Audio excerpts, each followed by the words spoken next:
Hey everybody, this is the Sliders Review. I'm here today to talk to you about Ant-Man and Wasp Quantumania. So I finally saw this movie. I was really curious. I've seen all the Ant-Man movies. They're not particularly my favorite. I don't own them on DVD. But I will say this was an okay movie. It had some nice visuals and everything. However, this movie did not live up to the hype that it wanted to make. Peyton Reed wanted to make an Avengers level type world ending movie with Ant-Man. And as ambitious as that is, there were a lot of factors going into this that kind of prevented that. First one is that, well, it's Ant-Man. I mean, nobody looks at Ant-Man as the next Captain America or Iron Man because of the simple fact, since the very beginning, Scott Lang has been nothing but a joke in the MCU. They have literally made his character the butt end of like a joke since his very first debut and everything. He's lighthearted, he's laid back, he's weak, but in time of a crunch, he does save the day, just not in the big world ending way you think of it. So you can't make him into the next Iron Man or Captain America when you already established that he's not on their level. Another reason is that when it comes to the Ant-Man movies, well, the one reason why they're so lackluster, the first one was pretty good. Like, it was fun and everything. But there's a problem starting with the second. Scott Lang is the main hero of these movies, but it's not his movie. The first one was his movie. The second one was Hank Pym's movie. I can't talk right now. Digging deep into like his background and everything. And then in this movie, it's still not Scott's movie. Now it's Janet's movie, going into her background and stuff and what she's been up to in the past. And so I don't know why they keep calling these movies Ant-Man or Ant-Man and the Wasp when it's not centered around the current Ant-Man and the Wasp. When your movies aren't even centered around your main hero and your main hero is just crammed into the movie, then it makes no sense and it becomes uninteresting. Yes, I am curious to see what the original sorry to clear my throat. The original Ant-Man and Wasp were up to back in the day, because now in the current day they're older and stuff. They can still kick butt. But back in the day when they was in their prime, they had their costumes and they were testing stuff out. They were kind of like freedom fighter heroes, doing their own thing and stuff, not even really being superheroes and stuff. And I'm really curious to see what they was up to back then and this and that. And so it would be nice to, go into like their background and stuff like that if it's really interesting. But since we don't know too much about them and how often they suit up, we really don't want a movie where they're just in their regular clothes doing business type crap. And that was one of the main issues I had when introducing their characters. They introduced them much older and stuff, bringing in a new Ant-Man and a new Wasp. It just didn't feel right. Another reason why this isn't made out to be the big Avengers level type movie that they want, or Peyton Reed wanted, is because, well, everything takes place in the quantum realm. And the quantum realm makes absolutely no sense. It's like they were constantly making things up as they was going without setting any type of grounded rules. And even breaking one of their number one rule and stuff. You have this ultra villain from the comics, and the fact that he got defeated in this movie makes you stop and think, well, heck, the other ones can get defeated as well and stuff. Also, in this movie, they wanted to have it be this big uprising, this big resistance fighting group fighting the main hero. Only problem with that is they don't really do that much in this movie. Basically, just don't run around and the big climatic war type movie happens at the very, very, very end. So the uprising of like the resistance doesn't really occur in the movie. So when it does occur, then it's just kind of like, oh, I forgot these people was even in the movie and stuff like that. And because we don't get to spend no time with them and stuff. So it just feels kind of pointless. If we would have spent the entire movie with them and seen the Pym and Lang and Van Dyne family help them out throughout the entirety of the movie, then it would have been a whole lot more better. It would have felt like that epic war movie. But then back to the main villain. The main villain, he ain't no ordinary villain. He is a uber bad guy in the comics and stuff. I started liking that villain when I saw the Avengers Mightiest Heroes cartoon series, and he was really cool. Problem is, he's not an Ant-Man villain. Neither is M.O.D.O.K. Like, Kang is a Fantastic Four villain. M.O.D.O.K. is an Iron Man villain. So why isn't an Ant-Man villain in this freaking movie? That don't make any kind of sense. And also, the motive behind that of Kang the Conqueror just seems to happen for the sake of happening. Like, his whole plan relied hoping that somebody, either Janet or the new Ant-Man or whatever, would go in the quantum realm and find his device.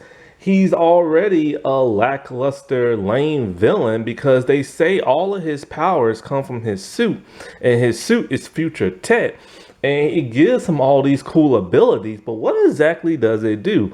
It shoots out lasers from his hands. He has telekinesis where he can literally stop you and move you around, and he can open portals from one area in the room to another area in the room. And that's basically it. And if his powers come from the future and it's really high tech, where he was able to conquer most of the quantum realm and other multiverses, why the heck couldn't he find his own device? And he needed somebody with, like, a Pym particle suit to find it for him. That just makes him lame and everything. And the simple fact, the way he got defeated. Now, the way he got defeated was kind of cool. He got defeated by a bunch of giant ants.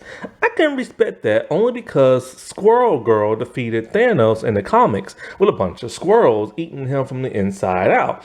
So I'm like, okay, fine. I can, like, dig that and everything. Problem is that not only was it the ants, but it was Ant-Man and the Wasp that whooped his behind. Scott Lang is not that big of a warrior. So the fact that this Kang the Conqueror got defeated, then the one from the Loki show got defeated, it's just kind of like, well, who cares about the Council of Kangs? Because most likely they're gonna get their butts whooped too. You know what I'm saying? Because this Kang literally said he has killed multiple Avengers and multiverses and stuff, but he couldn't defeat the Ant-Man and what? Like, come on, man. So it's just kind of like, I understand the ambition, but it just was never going to work out because there's too many lame factors in this movie that don't make the stuff that's important seem all that important.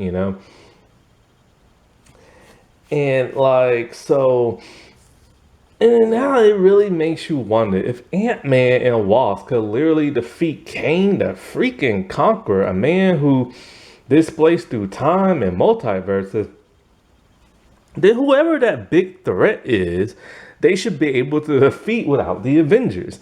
Because Kang is supposed to reappear in like Avengers Age of Kang, or whatever it's called, Dynasty of Kang, or whatever it's called. So it's kind of like, I don't know, man. They built Thanos up way more better than that. And they built Thanos up by having an army go down to Earth and have the Avengers stop. Then the whole Infinity Saga and the stones and everything, and how powerful those things were. And then we finally got to see the man himself, and we saw for all the stuff that's been going on why he is the baddest dude in the universe. Kang, on the other hand, nothing makes him tough and bad other than, he knows he's supposed to conquer this and that. He's conquered stuff off screen. And there's no MacGuffins really that makes him that powerful other than his suit, which we know can just get whooped on by like some ants and some people punching him and stuff. And so it's kind of like, what is there so special about this dude that makes him the next big bad guy? They ruined that in this movie. But what they ruined also is that this whole multiverse thing, the MCU phase, whatever phase it was, 4 or 5, I can't remember.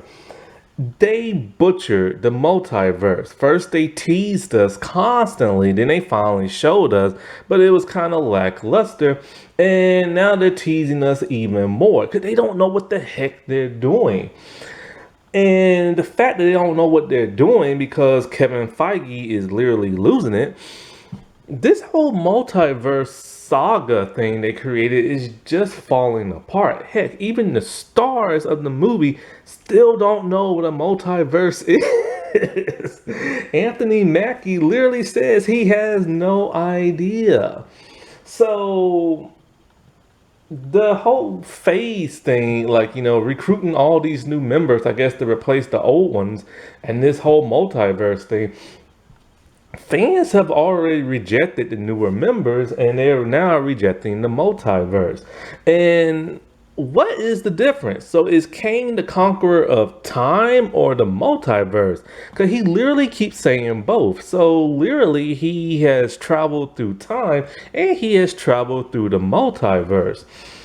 Now in the comics, it's only through time.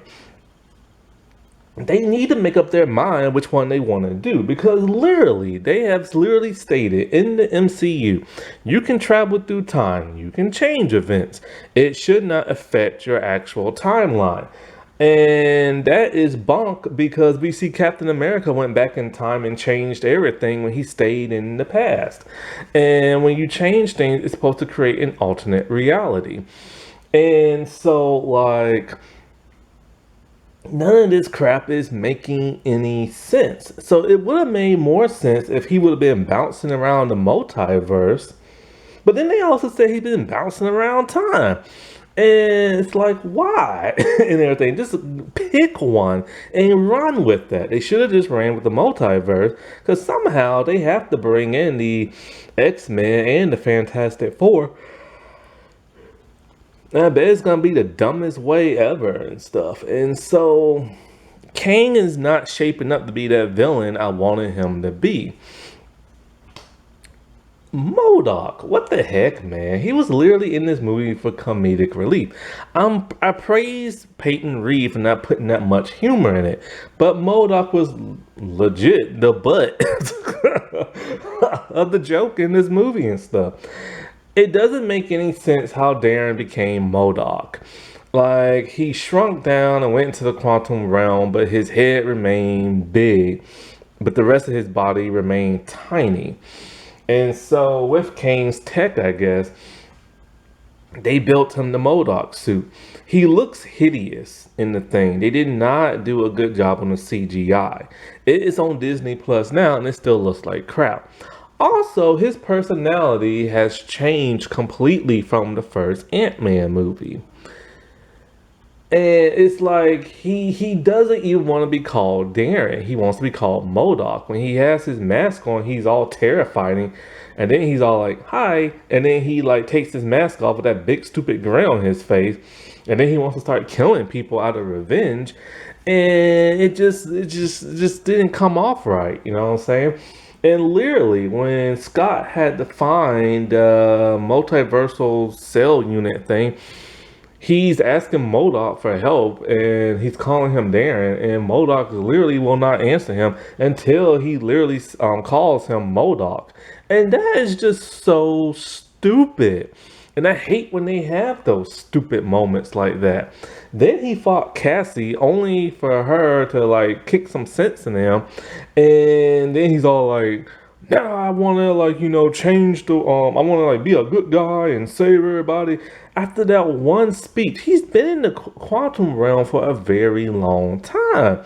You just don't change over just like that. And I'm so glad they killed him because he was so lame. And it just really, and I don't understand why he was so mad at Hank for it. Cause Hank didn't shrink him down like that. I don't think it was Scott. And I don't know what they're doing with their villains that they keep bringing back, man. It's just like, what the world are they doing? But like, I don't know. It's like, let's get into a few characters. Like, say Janet. She's been in the quantum realm for like forever. She had an affair, and Hank seemed to be okay with the affair. Why? And it's like, her and Kane, she was gonna help him. Because Kane does seem like he really did gonna keep his word until people kept betraying him and stuff. It's like, I don't know, man. It's like she did all this stuff in the quantum realm, met all these people, and never mentioned none of that when she got out. You'd think she would have mentioned something. Also, how come Scott didn't see none of these people when he was in the quantum realm? For however many years it was, what was it, 5 years and stuff, doing the blimp and everything. And it's just like, I think he was in the quantum realm. How come he didn't see none of this crap? And like, how come the Avengers didn't see it when they shrunk down and then they time traveled and crap? So I don't get that. And but I will say, my God, Michelle Pfeiffer looks amazing. Either she's aged well or she had a good cosmetic doctor, but she looks amazing and everything. And but it's just kind of like, I don't know. It just seems like she didn't want to be there and stuff, because it's just like once she got into the quantum realm, it's just she's like, oh no, I'm here, he's here, and we can't let him out and everything. But I will say the first quarter of this movie was pretty good, even when they got into the quantum realm. But it was once we started seeing all the people in the quantum realm, that's when everything just got weird. Where the heck did all these people come from that's in the quantum realm? If they're like quantum realm people or alien type thing, all right, I kind of believe that. But then you have all these other alien looking things like broccoli head man and flashlight head man and the pink goopy thing that's so happy he has holes in him. Like, what the heck was that about? That was like so random. Now, when they had like, the weird alien looking people, like the goopy looking crap, I was okay with that. But once they started introducing people and stuff, then it just became kind of weird. And these people, like I said, were doing this uprising of a revolution. Then they disappear for the majority of the movie, only to reappear at the end. And it's like, well, that's not no revolution right there. And it reminds me of how the Spider-Man movies always had the city people help Spider-Man out at the end of the movie. That's what it really reminded me of.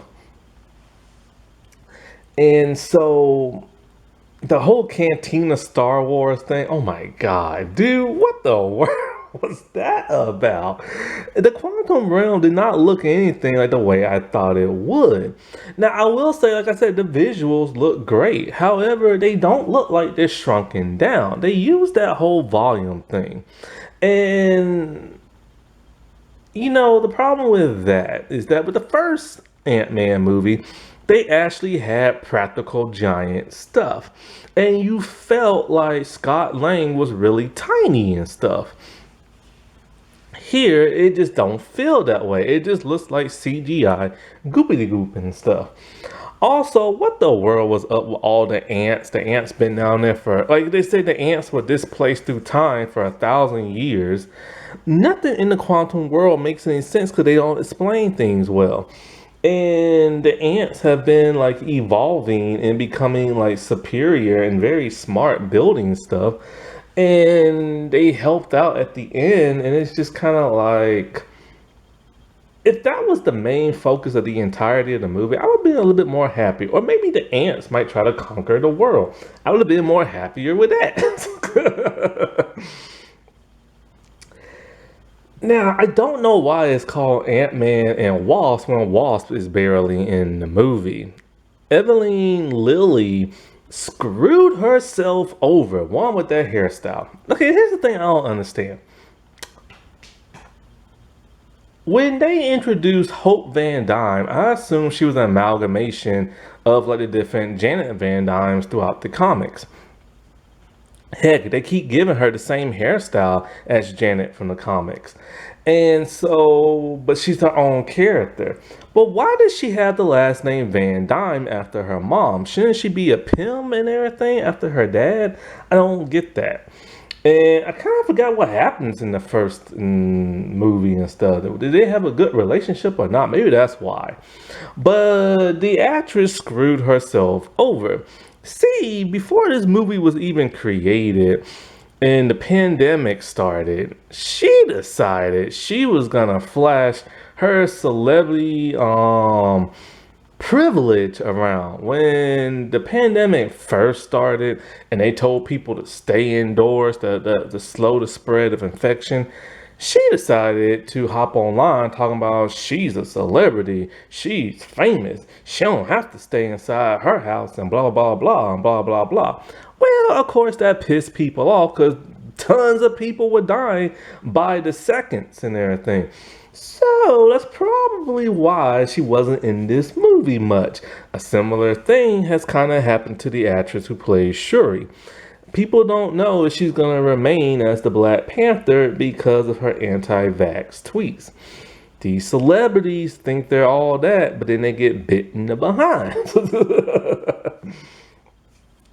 And so her character was really reduced in this movie to the point they should just call the Ant-Man in the quantum realm. They should even call her on Wasp and everything. Now, one thing I don't understand is that when they entered the quantum realm, it has been stated multiple times, you need an Ant-Man type suit and Pym particles. Three of them didn't even have a suit on. Now, maybe they had the Pym particles probably through M.O.D.O.K and Kane when they zapped them down in there. But then if that's so, then they should have been able to use those same particles to find that device that he wanted. Therefore, he did not need them. Still, that is the lamest thing. He was betting on a hunch that one of them would return, shrink down, and find what he wants and everything. And so Hank is another person who was barely in this movie, and he was just there as comedic relief. I don't know why his role was so reduced. And like I said before, if all these roles were going to be reduced, then why the heck were they even in the movie? And, you know, seriously, Scott is literally just crammed in his own movie just to be the hero and everything. They had a bunch of cameos in the beginning of the movie from people, you know, saying hey to Scott. I recognize a couple of them from TV shows and stuff. The Baskin Robin things was a little too much on the nose. When the probability storm thing makes no sense. Cause it kept making multiple versions of people and they don't like the other person. Then after hearing that speech from his daughter, all of them decide, okay, we're gonna help this dude out even though we don't like him. And that just made no sense. It just literally made no sense. And so I haven't gotten to Cassie yet. See, Cassie, this is the third actress who plays her. Now, I like Catherine Newton. I've seen her in two other things, Little Women and this one Freaky Friday slasher type movie. And I like the way she acts. Oh, I also saw her in The Bad Teacher. And I like the way she acts. Sometimes she does kind of stare in one direction too long and everything. But for the most part, she's a good actress and stuff. Here, however, it seemed like she didn't know what the heck was going on. And that's probably because every movie she's ever done in the past has been a realistic movie. This is the first time she's ever had to work with CGI, a volume, like the little like green ball on the stick thing to show where something is. She's probably kind of like, okay, what direction do I look in?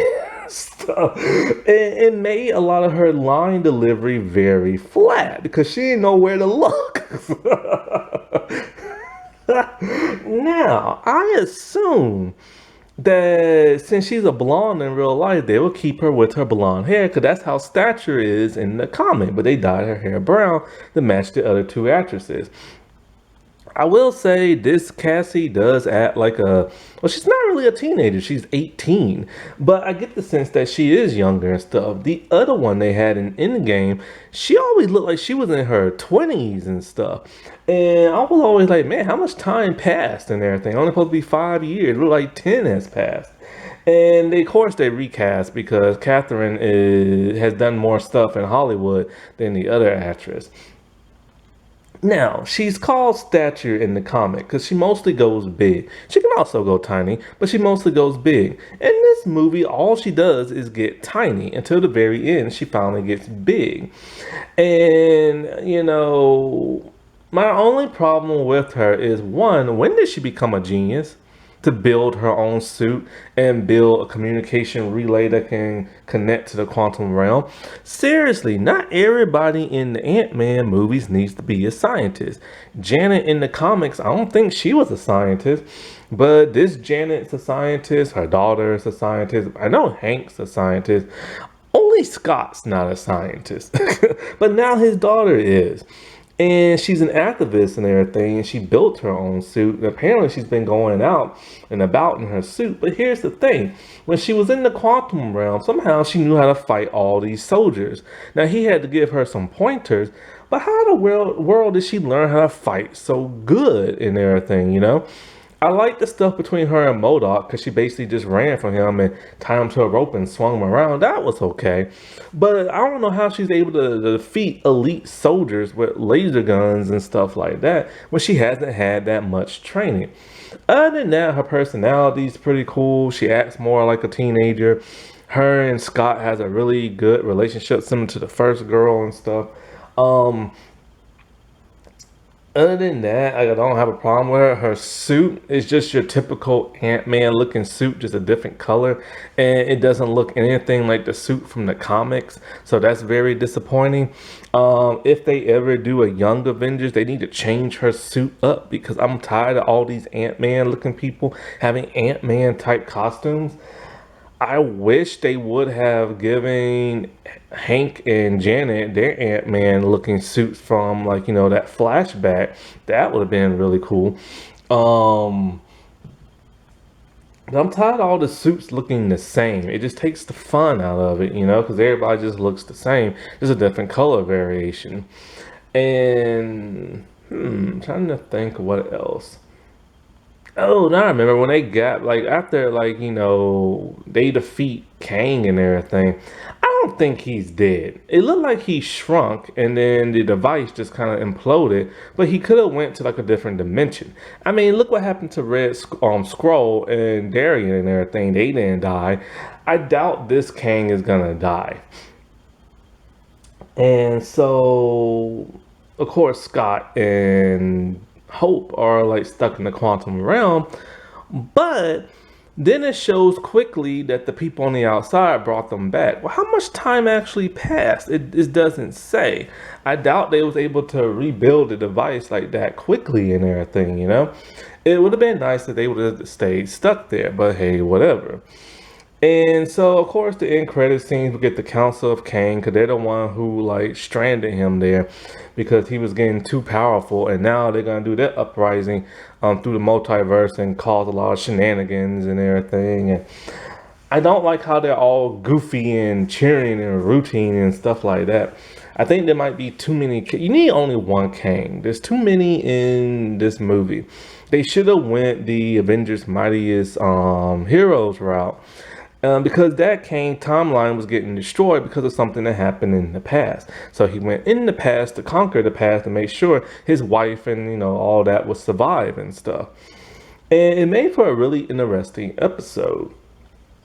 Then of course there's the Loki thing, and he's supposed to be in that, but I haven't even gotten the Kang really. Jonathan Majors. Everybody kept talking about how great and amazing he was in this movie. I thought he was pretty good. He wasn't as amazing as people said, acting wise, but he was pretty good. And but of course now it's Jonathan Majors, and he's involved in a big scandal and everything. Like I don't know how the scandal's going, but it doesn't seem like it's going in his favor. After he allegedly hit a woman, he hired a female lawyer to make himself look good. He got in a relationship with Megan Good to make himself look good towards females. But now there are other people in the past saying he's had a history of violence because one are saying because he method acts. And I think that's just an excuse they're using, but it could be the truth. This is why I hate method acting. So now it's kind of like, well, what the heck are they going to do? Because Loki comes out soon and he's supposed to be in that. And he's supposed to be the big main dude in the Avengers movie and stuff. And that's not going to happen if they have to recast this.